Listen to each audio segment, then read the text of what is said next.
Hey there, Tilted Barners. Thought I'd give you guys an update on where things are at. So when I left off, well, 2 videos ago, when I left off, we were mowing hay, and I had talked to you guys about how thin it was and stuff like that. So you can see behind me, we got the hay off. I opted not to ted it. It just wasn't thick enough. It dried fine without it. Even in the thick areas, it was just fine.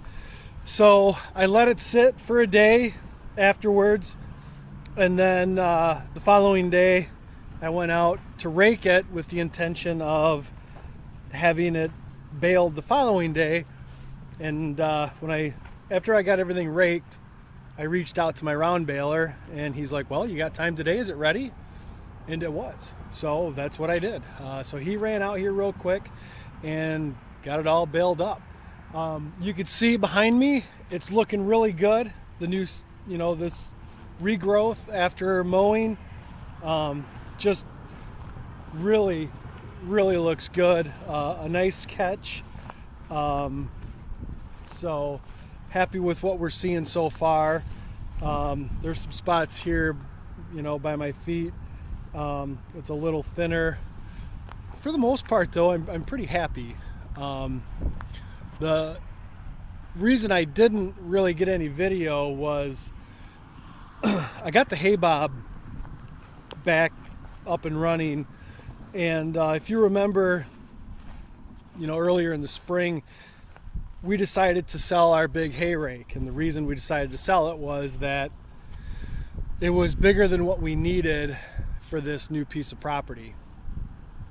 It worked really good at the old farm, and we decided, with the way the market was as far as used equipment's concerned, we decided to sell it, make a few bucks on it, and in the meantime use the hay bob for both the raking and the tedding.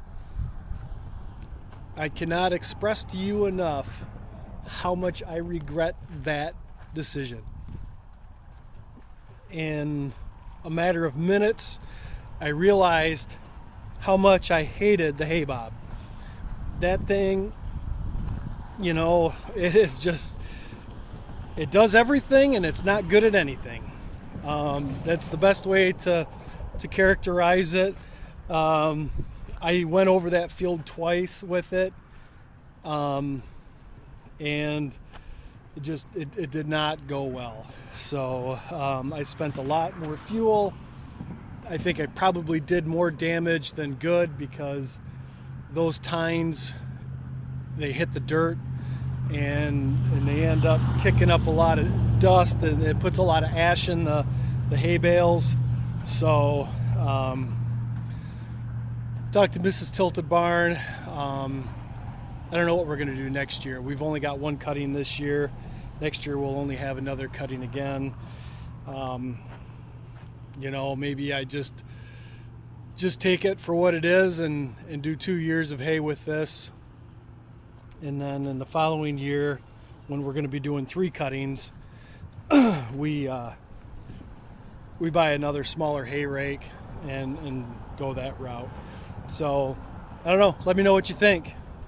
Is it worth the time and the headache to keep the hay bob, or should we upgrade to another hay rake and go with something a little better?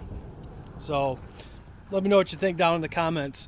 So for the total hay count for the field, we had 6 acres, and we only got 2.5 small round bales. That was a pretty bitter pill to swallow too. And to make matters worse, they were only 4x4 bales. So it's not like I had, a 5x6 or a 5x5 or even a 4x5. They were only a 4x4 bale. What a disappointment. But that's, those are the cards we were dealt. So we got the hay off.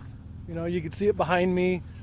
It's looking great now, but we've gotten rain. That's the other thing, since we've gotten this hay off, I think, well, we got an inch of rain last night. We got another half inch earlier in the week. Like now we're getting these rains, and it timed out perfectly for getting this hayfield, getting it off and having the regrowth, like I'm really happy with where we're at with that. But it is still a little frustrating knowing that we went most of the summer without any rain and we didn't get a lot of hay. So, and there's always that thing where it was first cutting, it was a new seeding. It's going to be a little bit thinner, but I remember my first new seeding at the old farm, and that first cutting we took off, and that was a spring seeding as well. And I think we had 5 acres, and we got like 14 round bales off of it. Like it was incredible. It was awesome.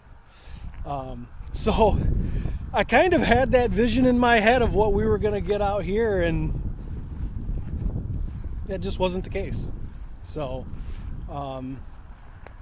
hopefully things grow back a little better and a little stronger, and we'll see how it goes.